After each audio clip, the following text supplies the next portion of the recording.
I'm proud to share that this episode is sponsored by Bark Technologies. If you're like me and worried about your children's activities online or focus in the classroom and want to keep them safe, please consider the Bark phone. It was specifically designed for kids, unlike iPhones, and can grow with them as more access is needed over time. Okay, do you Okay. want to start? I guess. Okay, I guess. Okay, Okay. welcome to Tanya. Welcome to Scrolling to Death. Today, we're going to talk about a hot topic that has Mm, been all over the news and is being talked about by legislators and authors, researchers, and everybody. And that is phones at school, the issue of phones at school. And there's momentum growing around banning cell phones in schools. More and more schools are announcing that they're going to be banning phones. The latest was Virginia. So Virginia Governor Glenn Youngkin issued an executive order to limit or ban cell phone use. They have roughly at 1.2 million public school students. He described this as a response to mental health issues and academic underachievement. Los Angeles School Board near me will ban students from using cell phones during the school day starting next year. There's confusion over what a ban really means, how it will be mm. enforced, if ban is even the right word that's being used here. So we'll get into that, but I wanted to back up and talk about just the pros and cons, remind parents the pros and cons of kids having phones at school. So why don't we hit cons first? So when kids have phones at school, what happens? What comes to mind for you? And then I can fill in some blanks based on my conversations with teachers. When kids have phones at schools, it's like the epitome of stupidity. Because now that we're all here, we're all collectively saying, how did we get here? Well, Yeah. we did this. We allowed this to happen. And Hmm. it makes no sense. I know what it is. It's like when you see pictures of pregnant women smoking and drinking, Hmm. you're like, Yeah. wait, what? And that's where we are with kids Yeah. and phones in schools. So it's not okay. It's not Hmm. good. It's not conducive.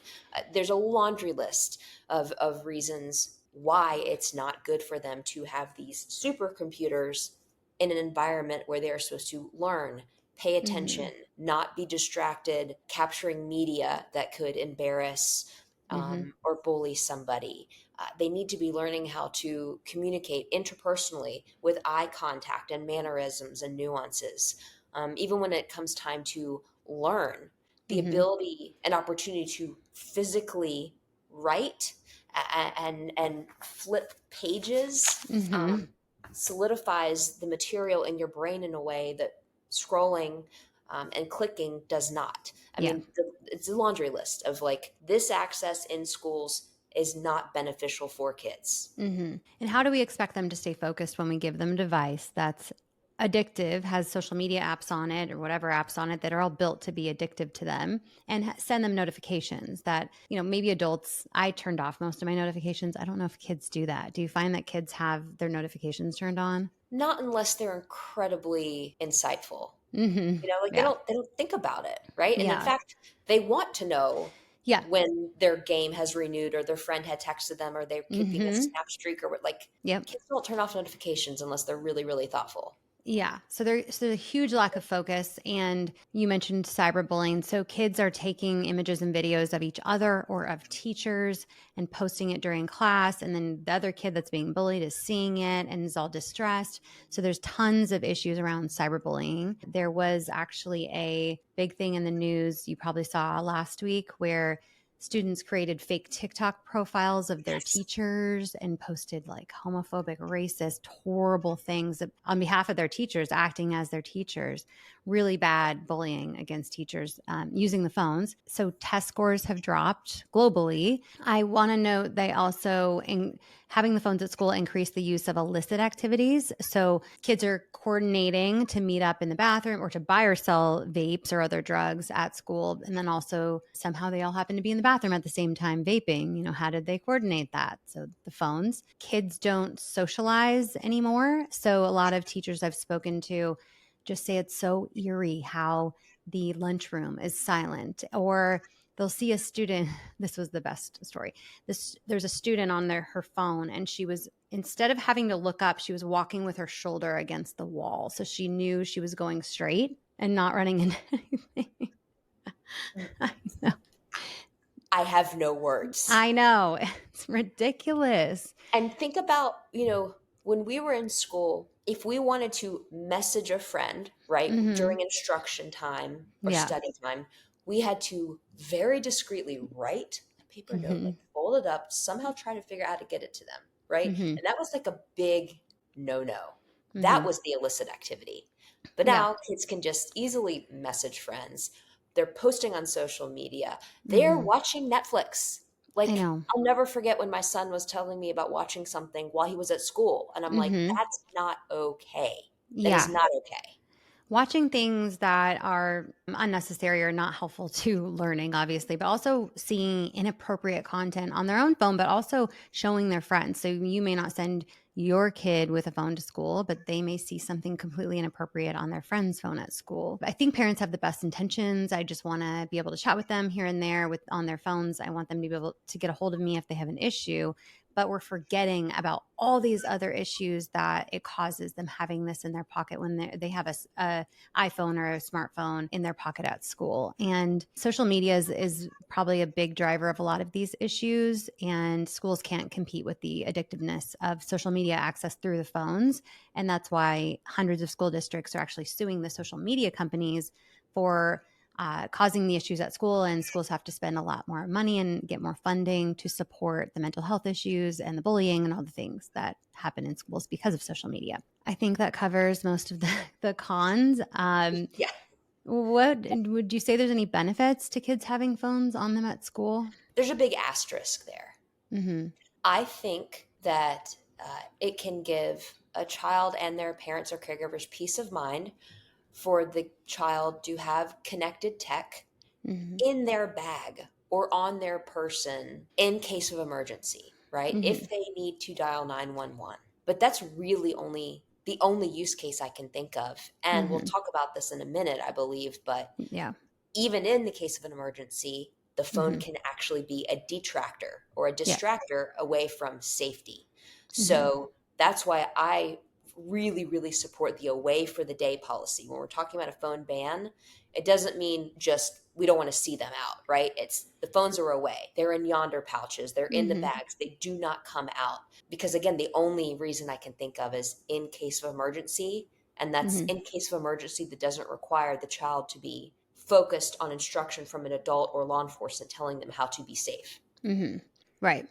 And I can understand if there's an emergency, you want to make sure your child is okay. You want to know they're okay. But I've talked about this topic with multiple law enforcement officers and school administrators, and the kids having a phone on them makes them more unsafe during an emergency because they're distracted from doing what they need to be doing. They have a device on them that is lighting up and making noises, bringing more attention to them. And there's a few other issues around that. So we have to balance that out. Do we want to know they're okay, but also make them unsafe? Like, not me. I think there's also parents that have shared sort of a distrust of the schools that they're going to support their child in certain situations, not around emergencies, but say the child is getting bullied and their teacher's not doing anything about it. And my kid needs to be able to let me know that that's happening. I don't know what to say about that. Do you have any opinion on that? I do. As the parent of a child who has been bullied, one of the reasons I wanted my son to have a smartphone was so that he could message me and let me know, like, everything okay on the bus ride, Mm-hmm. things going okay. Mm-hmm. But in hindsight, we could have talked about it when he got home. Right. And most teachers, most administrators, most school counselors really do have your child's best interest at heart. If the bullying is so acute that you need to be communicating with your child in real time on Mm-hmm. the down low about it, your child probably doesn't need to be in that environment. Right. It's a bigger problem. Yeah. Most kids get bullied to some level at school. And I think being in those uncomfortable situations are really important life lessons. And they Yes. will come home and talk to you about it. But having access to you all day long through those uncomfortable situations doesn't allow them to build the skills that they need to deal with uncomfortable situations as they grow. That. Mm-hmm. Exactly. Right. Okay. And I think there's just discomfort around not being in communication with our kids nowadays. We're so used to it that parents are generally uncomfortable if they can't get a hold of their child one on one for 8 hours a day. there's going to have to be a shift to parents being more comfortable or handling that discomfort and trusting the schools that to get a hold of them. And that might mean going to PTA meetings and going to district meetings and being and making sure that they have, ask the questions around what happens if my child does get bullied. What's the plan? Like, when do I get contacted? If you're really going to be that uncomfortable not being able to get a hold of them, go to the school and learn the policies. Yeah, and from the school standpoint, the more that they can over communicate, like Yeah, right. we realize that we are having to walk back a little bit some of the comforts that we have become acclimated Mhm. to prioritize our children's physical and mental health. And Mhm. we know it's going to be hard for all of us to adjust, but you have our word that if you need to relay a message to your child, you call this number, we'll walk Mhm. the note down the hall, right? Or Yeah. like we'll save it. Like, we're going to have to get creative with some Mhm. nuances, but I can't think of a single argument for why we should continue to allow what we've been allowing for the past 10 years. Right. It's not going well. And No. so although 80% of schools technically already have phone bans, but let's talk about why that hasn't worked. And do you have insight into why that hasn't worked yet? Yeah, because it's not fair or reasonable to expect a teacher to be a phone police Right. in addition to trying to teach your child. Mhm. And not only that, but given that there's pushback, Mhm. not all parents are okay with it. Parents get mad when their kid's phone gets taken away. I mean, there's so many Mhm. variables. Yeah. Just you're making it very hard. So yes, a school can have a phone ban, but if it's not enforced and if the Mhm. people that are required to enforce it aren't adequately equipped to do so, it's not going to work. Right. You cannot give a child a supercomputer and say, keep this in your pocket, don't pull it out, don't look at it. Mhm. I can't even do that. You can't, like, I'm in church, right? And I'm thinking, like, don't look at your phone, don't look at your phone. I look at my Mhm. phone. I'm an adult. Right. So, like, we can't expect that of kids. No. And I've talked to dozens of teachers about this. The kid, if it's anywhere on them or even in their backpack near their desk, they're going to grab it at any point during the class. They're going to sneak it. And the teachers oftentimes just don't have time to be monitoring every single kid's activity under their desk. So they're distracted.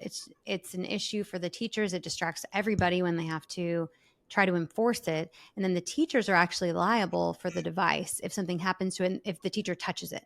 So the teachers are uncomfortable handling the devices. And so it's just a bad system and it doesn't work. What's a solution that you've seen work well in schools? When schools lean into the away for the day mentality of like, Hmm. these don't come out. You Yeah. don't you don't get to have them out in between class. You don't get to have them out at lunchtime. It's Hmm. before school, after school. But during Hmm. school, it's gone. That's impactful. If the school community is using something like a Yonder Pouch, I love that company. I love what they're doing, and I Hmm. love that they are growing and the demand for the pouches is growing Hmm. um, because it does give students like they feel safe when they can hold on to them, but they just can't access them. And I get it. It's like this psychological thing, right? Hmm. That we're trying to work backwards from. Also, it's the type of phone. If you go with an iPhone, you're going to have some issues when you give that to a kid. But for example, like, shameless plug, if you're going with a Bark phone, Hmm. you as the parent can help set your child up for success by putting it into school mode and just locking it down and Hmm. saying this phone isn't going to really do much while you're at school anyway, reducing their desire to pull it out in the first place. Hmm. Okay, so parents can get their kid a Bark phone. They can lock it down during school hours so that the kid can't use the phone at all. Yes. That would be Yes. a really helpful way for parents to assist with this bigger issue. If a parent uses the Bark app on their child's like iPhone or Android, can the phone be locked down in a good way through the Not school day? as much as if they're Right, using the Bark phone. right. The Bark app does absolutely give you the ability to block and limit certain apps, set time limits, that sort of thing. So Hmm. it's possible. But if you just want like the easy button, Hmm. Yeah. just go to the Bark phone. Bark is available for free, right, for schools to use. Can you explain that? Yes. And so the majority of schools are issuing school issued tech. Hmm. to children to utilize. And some even have bring your own device policy, which is a whole nother can of worms we might talk about at some point. Yeah. But parents can only do so much on the personal tech that their children are Hmm. using. And parents are really at a disadvantage if the school is issuing tech, and parents have to trust that the school Hmm. is monitoring, is implementing the right filters, uh, etc. We allow any school in the nation to use our technology for free, Bark for Schools for the school issue tech, and Right. Okay. gives it's just another layer of protection, because Okay. we know that kids are using, let's say, Google Docs to write suicide notes or express threats against other students or Hmm. create burn books to bully and tease and share nudes. Hmm. We know that predators are using school issue devices and accounts to try to connect with kids. Hmm. There's so many things that happen on school issue devices and accounts. And so about 60% of schools in the nation are using something to help Hmm. make their school issue tech safer, but 40% aren't. And that is a huge gap. And so if your child goes to a school and you don't know what they use, ask. And if they are not using anything, let them know that there's this bark for free that they can Hmm. use. That's incredible because my school's not using anything. We've talked about this before, I believe. There's no way to get alerts if something harmful happens on their school issued device. Okay, so that's good to set the school issued devices aside. But jumping in here to tell you guys a little more about the Bark phone and Bark technologies. If you don't want your kids signing up for social media or being distracted at school, an iPhone is not going to do the job. The Bark phone starter plan comes with talk and text only. If and when you're ready to start integrating some social media access or other apps, there are advanced plans available that offer those things, but not without your approval. Plus, it has advanced content monitoring, which will send you alerts of potential dangers. But when it comes to a basic phone that won't addict and distract your child from school or healthy hour activities, the Bark phone is where it is at. If your child already has an iPhone and you don't want to switch it up, please layer on Bark parental controls as a baseline. You can set screen time rules, block certain websites and apps, get alerts, and tons more helpful options for parents. Please click the links in the episode notes for more information on the Bark phone and the Bark app. Well, back to the kids' own phones in schools. I really like the Yonder solution. I think that's like the ideal way to not have them be able to access their device during school hours. And so it's a magnetic pouch. You put it in, the teachers or the administration locks it up at the beginning of the day, and the kid can't access it.